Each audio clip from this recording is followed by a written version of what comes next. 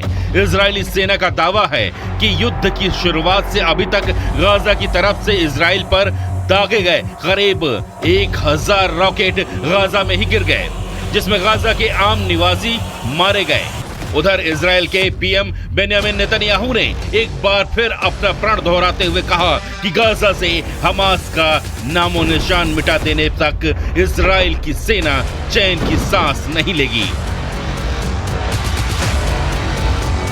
המלחמה נגד חמאס דאעש מתקדמת במלוא עוצמתה, ויש לה מטרה אחת, לנצח.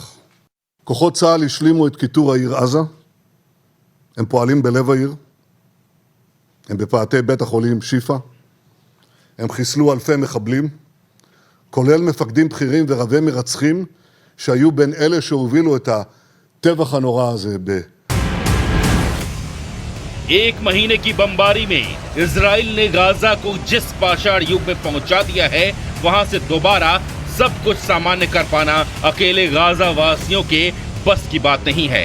इसीलिए इजराइल ने तय कर लिया है कि वो पहले गाजा की ईंट से ईंट बजाएगा और हमास का हर निशान मिटा देने के बाद नया गाजा बनाएगा।